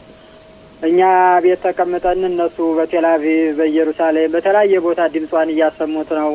ራጮችም ውጤት ያመጡትም ተሳታፊዎችም ቲሸርቷን የሷን ስዕል ፎቶ እየያዙ ብዙ ተጽዕኖ እየፈጠሩ ነው። አሁንም ብዙ ወጣቶች በቴልአቪቭ ሞጨ ሻባት ሁልጊዜ እንወጣለን እያሉ እየሞከሩ ነው። እንግዲህ የእስራኤል አምላክ እሱ መልሱ ይስጠን ነው የምንለው። በሰውኛ ብዙ እየተለፋ ነው እየተደከመ ነው፣ ግን ውጤት ይሄ ነው የሚባል ነገር የለም። እና አሁን በእርግጥ በምታደርጉት ህዝባዊ እንቅስቃሴ ሰላማዊ ሰልፍ ሳይሆን ሌላ የውስጥ ግፊቶችን ነው የምታደርጓቸው? ከምታደርጓቸው ስራዎች አንዳንዶችን ምናልባት አቶ ተስፋዬ እስቲ አብሮን እየተሳተፈ ስለሆነ ተስፋዬ ቢሻው፣ ተስፋዬ የምጠይቀው ጥያቄ ይኖራል ወይ ተጨማሪ ማብራሪያ የምታደርገው? አዎ አቶ ሽሎሞ በሚገርም ሁኔታ ብዙውን ጊዜ ስለ ሃይማኖት እንቅስቃሴዎች አንዳንድ ማስታወቂያዎችን ስንበትን ፖሊስ ሆነ ብሎ ቤተሰብን የመጠየቅ ሁኔታ እንደገናም ደግሞ የተለያዩ የመንግስት ድርጅቶች የቤተሰብን የመጠየቅ ሁኔታ መተው አዳዲስ ነገር ይዘው የሚመጡበት የላቸውም። ግን መተው እንዴት ነው እንዴት ናችሁ ሰላም ናችሁ የሚል ሁኔታ ተደጋገመብን። ይሄ ሁለተኛው ነው። እኔም ለመጀመሪያ ጊዜ ነው አቶ ተስፋዬ ሲናገር የምሰማው። ይሄ ነገር እንግዲህ የእኛን እንቅስቃሴ በእውነት ምን አይነት ተጭኖ የሚያደርግ መሆኑን እየተገነዘብን ነው። ለዛም ነው ህብረተሰባችን በአሁን ሰዓት በእውነት ባለንበት ደረጃ ሁኔታው የማያመች ቢሆንም የግዴታ ግን የሚችል መጥቶ ድምፃችንን ማሰማት አለብን። የግዴታ ቴልአቪቭ መሆን የለበትም። ማንኛውም ሰው በየከተማው የራሱን የሆነ እንቅስቃሴ ማድረግ ይችላል። ዝምታ ብዙውን ጊዜ አንዳንድ ጊዜ ጥሩ አይደለም። ያለችበትም ሁኔታ መጥፎ ደረጃ ነው፣ ለህይወቷ አስጊ ነው። 2 ዓመት ሙሉ ይቺ ህፃን ልጅ ምን አይነት ደረጃ ላይ እንዳለች አናውቅም። እንግዲህ ከቤተሰብ ጎን ለጎን ስለሆንኩ ብዙውን ጊዜ በእውነት አቶ ተስፋዬን ለመጠየቅ ያዳግተኛል። ሆኖም ግን እነዚህ ፖሊሶች መጥተው በሚጠይቁበት ጊዜ አንዳንድ ጊዜ እንዴት ነው የሚጠቀሙት አነጋገራቸው ይሄ ነገሮችን ትንሽ የማሰላሰል ሁኔታ ዝቅ የማድረግ ሁኔታ ነው። በአሁን ሰዓት ከ2 ዓመት በኋላ ምንም አይነት ትዕግስት የለም፣ ትዕግስታችን አልቋል፣ እኛ የምንወስደውን እርምጃ እንወስዳለን የሚል ንግግሮች መናገር እንዳለባቸው ነው ከዚሁ ምክር የምሰጠው። ሌላው እንግዲህ በሚቀጥለው ቅዳሜ ማታ ሁላችንም ቴልአቪቭ እንገኛለን። የሚችል እንዲያውም የቴልአቪቭ አካባቢ ነዋሪዎች ቀረብ ያላችሁ መታችሁ፣ እዛ መጠለያ አለ። ቀድሞ ስለሚሰጠንም የመጠለያው ሁኔታ ምንም የሚያስደነግጥ ነገር የለም። ኑና ድምጻችንን እናሰማ። ይች ልጅ በአሁን በአጭር ጊዜ ውስጥ ወደ ቤቷ መመለስ አለባት ነው የምለው። አቶ ሽሎሞ ጥያቄ እንኳን የለኝም ለአቶ ተስፋዬ። ኦኬ አቶ ተስፋዬ ልጠይቅ አቶ ተስፋዬ ሃይማኖትን አባት ለመጠየቅ የምፈልገው ብዙ ጊዜ አሁን ፖሊሶች እናንተ በምጠይቁበት ጊዜ ወይ መርማሪዎች ልጅቱ የተጠለፈች መሆኗን ብለው ነው አሁን ስራ እየሰሩ ያሉት ወይስ እንዴት ነው? እሱ ነገር ገና አልተቀየረም አቶ ሰሎሞ። እኛም ጥያቄያችን ባለፈው በክነሴት በነበረው ዲዩንም ላይ ሰብሳቢውም የአዲስ ገቢዎች አለቃ ቅሊጣ ጊላድ ካሪምም ሲጠይቅ የነበረው እኛም ስንጠይቅ የነበረው ከመርካዝ ቅሊጣ ነው። ቲውል ሄድ አይደለም፣ ትምህርት ቤት ሄድ አይደለም። ስገባ እየታየ ከ4ኛ ፎቅ ላይ 18 ዓመት ያልሞላት ልጅ ነው ፍላየር ወረቀት ስጭ ተብላ የምርጫ ወረቀት ስትሰጥ የተጠለፈችው እና ጠፍታለች ሳይሆን መኖሪያ ቤቷ ውስጥ ነው የተጠለፈችው። ስለዚህ ይሄ መቀየር አለበት የሚል ነገር ላይ እስካሁን 2 ዓመት ሙሉ ጠይቀናል። እስካሁን ድረስ ጠፍታለች የሚል ነው በቲኮ ያለው፣ አልተቀየረም። ያው በህዝቡ ትግልና በእኛ ትግል ነው እንግዲህ ወደፊት ይቀየራል ብለን ተስፋ የምናደርግ። ግን እዚህ ላይ እናንተ ጠቅላይ ሚኒስትር ቢንያሚን ኔታንያሁ አግኝታችሁት ነበር በዶክተር ጸጋና የክነስት አባል ጸጋ አማካኝነት። እሳቸው ደግሞ ሻባክ የአገር መረጃ ደህንነት ጉዳይ ኃላፊዎች ጉዳዩ የሚመለከታቸው በዚህ ጉዳይ እንዲገቡ ጠይቃችሁ ነበር። እዚህን በተመለከተስ ምን ተባላችሁ? ለምን ነውስ መልስ እስካሁን ተሰጣችሁ? መልሰው ከሆነ ምን ተሰጣችሁ? ካልተሰጣችሁስ ለምን አልተሰጣችሁም? መልስ አልተሰጠም። እንግዲህ ያው ባለፈው ገና ከመግባታችን እሳቸው መረጃውን ያውቁት ነበረ። ጥያቄያችሁን አውቅ ያለሁኝ አንደኛው እንግዲህ ሻባክ እንዲገባ ፈልጋችሁ ነው፣ ሌላ የምትጠይቁት ነገር ካለ ጠይቁኝ አሉ። እኛ ሌላ ነገሮች ወደ ጎን ይቆዩን። እኛ የመጀመሪያ ጥያቄያችን ልጃችን ስለሆነ ሻባክ ገብቶ ልጃችን ካለችበት ቦታ ላይ ፈልጎ እንዲያወጣልን ነው የምንፈልገው የሚል ነገር ነው የጠየቅናቸው። እሳቸው የሚሉት እንግዲህ በህጉ ይፈቅዳል አይፈቅድም የሚለውን ነገር ከህግ ባለሙያዎች ጋራ ተነጋግረን ለዶክተር ጸጋ መልስ እሰጣለሁ ብለው ነበረ። እስካሁን ድረስ መልስ አልሰጡም። ያው እንግዲህ ባለፈው በዲዩንም የለሃብም ተወካዮች ነበሩ፣ ሌሎችም እንደነበረው እሳቸው የሚሉት ያው ቲኩን ራሱ ሻባክ አልያዘውም እንጂ ሻባክ ግን ከጉዳዩ ላይ እንደገባና አብሮ እርዳታ በሚጠይቁበት ሰዓት ላይ እንደሚሰጥ አብሮ በቲኩ ውስጥ በለሃብ በተለይ ካለፈ በኋላ አብረው እንደሚሰሩ ለሃቦችም የነገሩን ሁኔታ አለ። ይሄ ነው ግን በጠቅላይ ሚኒስትሩ በኩል የተሰጠ መልስ የለም እስካሁን። ማለትም እናንተ በጠየቃችሁት መሰረት ጠቅላይ ሚኒስትሩ ከዛ ውጭ ደግሞ የሚኒስተር ቤንግቪር አቋምስ ምንድን ነው? እሱ ለምሳሌ የፖሊስ መርማሪዎቹ ዋና ኃላፊ ነው፣ ሚኒስተር ነው። በእርግጥ በምርመራው ላይ ጠለቅ ብሎ እጁን ላይ ያገባበት ይችላል። ግን መረጃዎችን እየጠየቀ ከየት አደረሳችሁ ባሉት የመጠየቅ ግዴታ አለበትና እሱስ ምን እያላችሁ ነው? በሱ በኩል ላይ ያው የሚያገናኘን ሰውዬ ነበረ። እሱ ሚሊዮን ስለሄደ መገናኘት አልቻልንም። ግን እንዳለን መረጃ ከሆነ የማምቃሉ ነው ምን ነው የሚባለው የሱ ምክትል የፖሊሶች ጠቅላላ በሀገሪቱ ያለው ኃላፊ ለሃቦችን በቃ ትልቅ ተልእኮ እንደሰጣቸው ይችን ልጅ መዳረሻዋን እንደምንም ብላችሁ ፈልጋችሁ ማምጣት አለባችሁ፣ ለእኛም ስም ነው በቃ በሀገር ደረጃ እየተነሳ ስለሆነ ትልቅ ተልእኮ ነው ብሎ ነው እነዚህን በቅቡጻ ሌላ ስራ እንዳይሰሩ እነዚህን መድቦ ለለሃብ የሰጠው ነው የሚሉን አቶ ተስፋዬ። በእርግጥ እስራኤል የኻሜናይን የኢራኑን መሪ ካለበት አውጣ ያስወገደችና ሌሎችም ጠላቶቿን ሁሉ በተለያዩ መሳሪያዎችና መረጃዎች እየተጠቀመች እንዳደረገችው ሁሉ በእስራኤል ሀገር መንግስት ከፍተኛና ትክክለኛ ትኩረት ከሰጣቻቸው ስለ ጉዳዩ የእስራኤል መንግስት ከሰጠው እችን ልጅ ግን የኛም ሁላችንም ልጅ ሃይማኖትን ፈልገው ያመጧታን የሚል ሁላችንም ተስፋ እናደርጋለን። ግን ትግሉ ይቀጥላል። አካባቢያችሁ ሮኬት እየተተኮሰበት ስለሆነ አብራችሁ እናንተም ህይወታችሁን ጠብቁ፣ ራሳችሁን ጠብቁ። እኛም እንግዲህ ቢሆን IETV ቴሌቪዥንም ሁላችንም በግላችን ሃይማኖትን እንራሳታችሁም አይዟችሁ ነው የምንለው። እሺ አመሰግናለሁ አቶ ሰሎሞን። እንዲያው ለህብረተሰቡ አንድ ደቂቃ ካለ መልእክት ላስተላልፍ።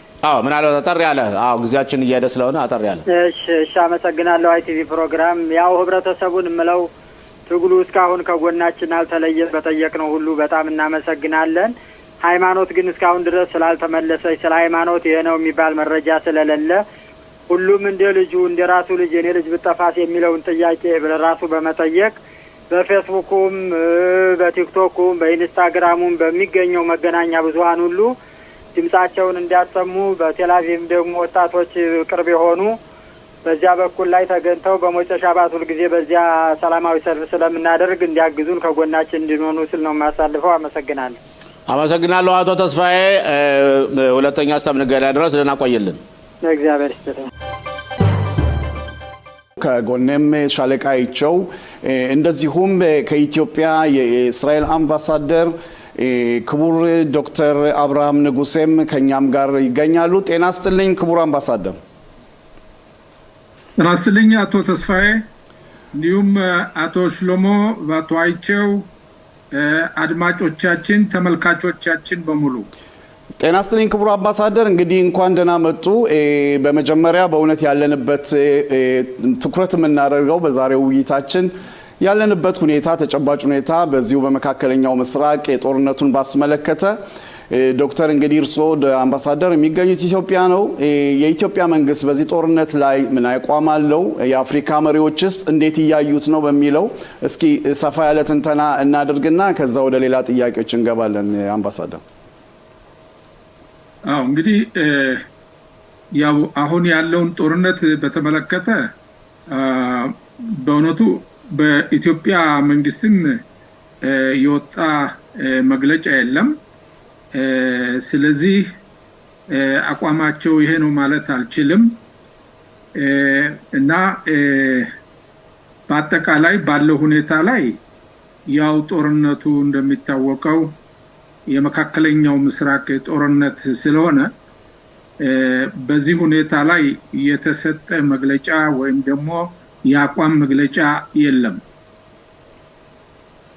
እሺ አመሰግናለሁ። እንግዲያውስ ባለፈው የእስራኤል ፕሬዝዳንት ይስሐቅ ሄርዞግ ኢትዮጵያን ጎብኝተዋል። ከእርሶም ጋር ተገናኝተው ውይይት አድርጋችኋል። እንዲሁም በኢትዮጵያ የሚገኙ የቤተ እስራኤልን ግንኙነት ያደረጉና ንግግር ያደረጉበት ነው። ዋናው የጉብኝቱ ዓላማ ምንድን ነው ክቡር አምባሳደር?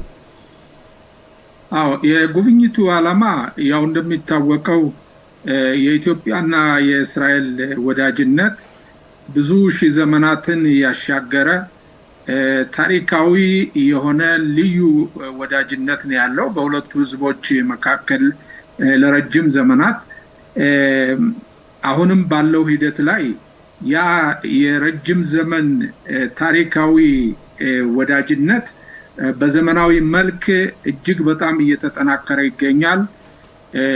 ይሄውም በኢኮኖሚው በኩል በፈጠራው በኩል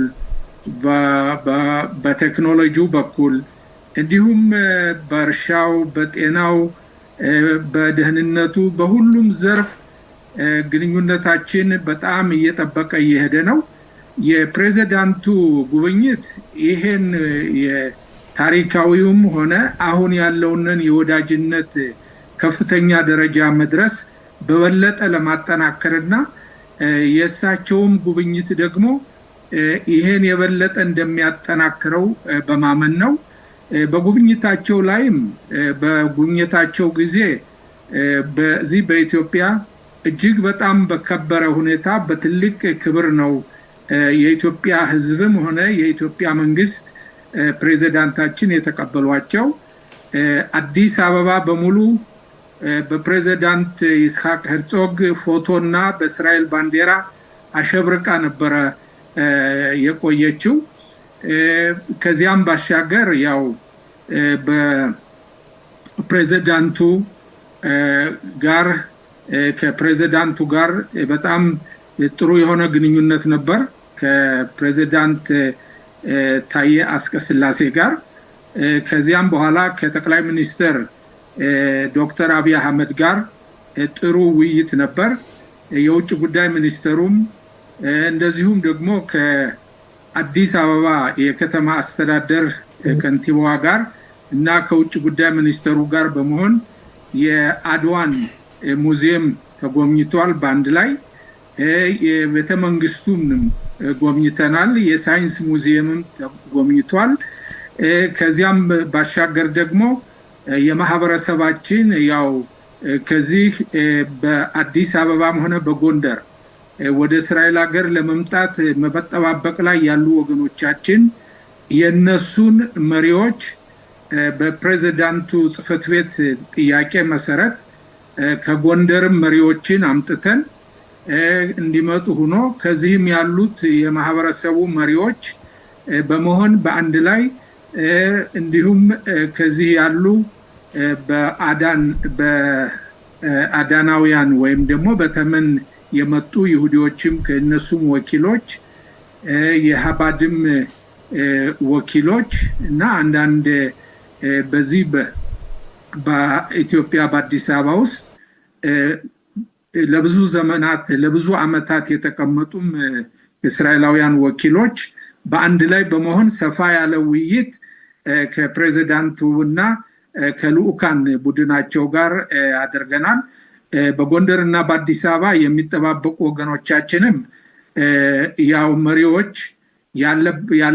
ያለባቸውን ችግርና አሁን ወደ እስራኤል ሀገር የመጓዙ ሁኔታ ያቆመ መሆኑን እነሱም ለብዙ አመት በመጠባበቅ ላይ ያሉ መሆኑን ይሄንን ለክቡር ፕሬዝዳንቱ ገልጸዋል። ከዚያም ባሻገር ያው ያለባቸውንም ችግርና ተሎ ወደ ወገኖቻቸው ወደ ወላጆች ወደ ልጆች ወንድሞች እህቶቻቸው የሚደረቡበትንና የሚገናኙበትን መንገድ ክቡር ፕሬዝዳንቱ በእስራኤል መንግስት ላይ ተጽዕኖ በማድረግ አስፈላጊው ውሳኔ ተወስኖ ወደ ወገኖቻቸው እንዲደረቡ እንዲመጡና እንዲገናኙ ይሄንም ጥያቄያቸውን ለፕሬዝዳንቱ በቃላትም ሆነ በጽሁፍ አቅርበዋል። አቶ ሽሎሞ ጥያቄ ካለዎት? እኔ እንኳ ዶክተር አብርሃምን አምባሳደር አብርሃም ጤና ይስጥልኝ እላለሁ። እኔ እንኳ ዶክተር አብርሃም ሁለት ጥያቄዎች ነው ልጠይቀው የሚችለው። አንደኛ የኢትዮጵያ የመገናኛ አውታሮች በዚህ ጦርነት ላይ ምን አይነት አቋም እያሳዩ ነው ያሉት? አንዳንድ የመገናኛ አውታሮችን በተለይ በድረገጽ ተከታታዮች የዩቲዩብ የፌስቡክ ምናምን እስራኤልን በጣም የሚያወግዙ አሉ። የሚናገሩት ነገርም ከእውነትም የራቀ እስራኤልን አውግዘው ይናገራሉ። የኔ ጥያቄ ይህን በተመለከተ ምን አይነት ስራ እናንተ እየሰራችሁ ነው? እውነቱንና ሐቁን ለማስረዳት ማለት ነው። ከዚህ ላይ ደግሞ እናንተስ በምን አይነት ሁኔታ መታገዝ አለባችሁ? በእርግጥ ብዙ ማህበረሰብ የኢትዮጵያ ህዝብ የእስራኤል ደጋፊ ነው፣ ታሪካዊም ደጋፊ ምንም አሁንም ደጋፊ ነው። ግን እንደዚህ አይነት አንዳንድ ግን ጸረ እስራኤሎች የሚዘሯቸው ዘሮች መጥፎ ናቸውና ይህን በምን አይነት ሁኔታ እንደ አምባሳደር እንደ አምባሲ እየተቋቋማችሁት ነው? የአንዱ ጥያቄ ሲሆን፣ ሁለተኛው ጥያቄ ደግሞ ይስሐቅ ሄርዞግ ፕሬዚደንቱ ይስሐቅ ሄርዞግ ምን መልስ ሰጡ? በተለይ ኢትዮጵያ ለቀሩት ወገኖቻችን ይህ መንግስት አሁን እያመጣቸው አይደለም፣ ዲናይ ነው ተደርገዋል። እነዚህ በእውነት የተከበሩ መሪዎች መጥተው ሲያነጋግሯቸው ምን አሉ? መልእክታቸው ተስፋ ሰጥተዋል ወይስ እንዴት ነው ጥያቄ? አንደኛ በሁለተኛው ጥያቄ ልጀምርና የፕሬዝዳንቱ ጉብኝት በመሰረቱ ትልቅ ብዙ ውጤትን ያሳየ ጉብኝት ነበር። በሚዲያም በኩል ደግሞ የሀገሪቱ ሚዲያ በሰፊው ከመምጣታቸው በፊት አንስቶ ባሉበትም ቀን ከሄዱም በኋላ በሰፊው የሀገሪቱ ሚዲያ ገልጸዋል። ከማህበረሰቡ ከቤተ እስራኤል በአዲስ አበባ ሆነ በጎንደር ከሚጠባበቁት መሪዎች ጋር በተደረገው ውይይትና ባቀረቡት ጥያቄ ላይ ፕሬዝዳንቱ ያሉት ያው እሳቸው የሀገሪቱ ፕሬዝዳንት ናቸው። ጠቅላይ ሚኒስትር ወይም ሚኒስትር ሆነው ለታዊ ተግባር ይሄ ነው ብለው ቃል መግባት ይቸገራሉ። ሆኖም ግን ለሰዎች የሰጡት ተስፋ ምንድነው? ይሄን ጥያቄያቸውን በቃልም ሆነ በጽሁፍ ያቀረቡትን ከቅሊጣው ሚኒስተርም ሆነ ከገንዘብ ሚኒስተሩ ጋር በመገናኘት ችግራቸውንና ጥያቄያቸውን እንደሚያቀርቡ ቃል ገብተውላቸዋል። ወደ ሁለተኛው ጥያቄ ሲሄድ የኢትዮጵያ ሚዲያ ወይም መገናኛ መንገዶች አሁን ያለውን ጦርነት እንዴት ይዘግቡታል ስለሚለው እንግዲህ ያለውን በዚህ ሚዲያውን ከሁለት ከፍዬ ነው የማቀርበው። በመንግስት ሚዲያ በኩል ወይም ደግሞ ለመንግስት ቀረብ ያሉ ዋና ታዋቂነት ያላቸው የሚዲያ ድርጅቶች ወይም ደግሞ አካሎች በዚህ ጦርነት ላይ እንደ ዜና አድርጎ ከማቅረብ በኩል አቋም የወሰደ ትንተና የለም። ግን የሶሻል ሚዲያ ወይም የማህበራዊ ሚዲያው ግን ከሁለት የተከፈለ ነው። እንደገና ይሄም ያው የእስራኤልና የአሜሪካን በኢራን ላይ አሁን ያለውን ጦርነት የሚነቅፉ ክፍሎች አሉ፣ የሚደግፉም አሉ። ስለዚህ ይሄ ሶሻል ሚዲያውን ነው የምለው። የመንግስት የዜና ተቋሞች ግን ምንም የሆነ አቋም አይገልጹም፣ የሆነ ወይም ተቃዋሚነትንም አይገልጹም፣ ድጋፍነትንም አይገልጹም። ምናልባት እንደ ወሬ እንደዚህ ሆኗል ብሎ ከማቅረብ በቀር እናንተ ምን ትሰራላችሁ? ሌላስ ምን እርዳታ ያስፈልጋችኋል አልከው። በመሰረቱ እኛ በምንችለው መጠን በሚዲያም ቃለ መጠይቅ አደርጋለሁ፣ እገልጻለሁ። ለምንድነው እስራኤል በአሁኑ ወቅት በኢራን ላይ ወታደራዊ ዘመቻ ማድረግ ያስፈለገ በሚለው ከስር አንስቶ ኢራን ምን ያህል ለእስራኤል ሕዝብ ጠላት እንደሆነችና የኢራን ስል አገዛዙን አመራሩን ነው እና በዚህ 47 ዓመት ውስጥ በነ አያቶላ ሆሜኒ የሚመራው መንግስት እስራኤልን ለማጥፋትና የእስራኤልን ህልውና ከመካከለኛው ምስራቅ ለማጥፋት ኒውክሌር እየገነባ ረጅም ተወርዋሪ ፕላስቲክ ሚሳይሎችን በብዛት በማምረት እስራኤል ለህልውናዋ ስለሆነ ይህ የህልውና ጦርነት ስለሆነ በዚህም ላይ ደግሞ በህልውናም ደግሞ እስራኤል ስለማትደራደር ይሄንን አስጊ የኒውክሌሩንም ሆነ የሚሳይሎችንም እንደገናም ኢራን ፕሮክሲስ ወይም ደግሞ ተላላኪዎቿን በሂዝባላ፣ በሐማስ፣ በሁቲም፣ በኢራቅ ሚሊሺያ ማጠናከሯንና ገንዘብ መስጠቷን መሳሪያ መስጠቷን ስላላቆመች ግዴታ የህልውና ጦርነት ማካሄድ አስፈላጊ ስለሆነ የእስራኤል መንግስት ወስኖ ይሄን ያካሂዳል።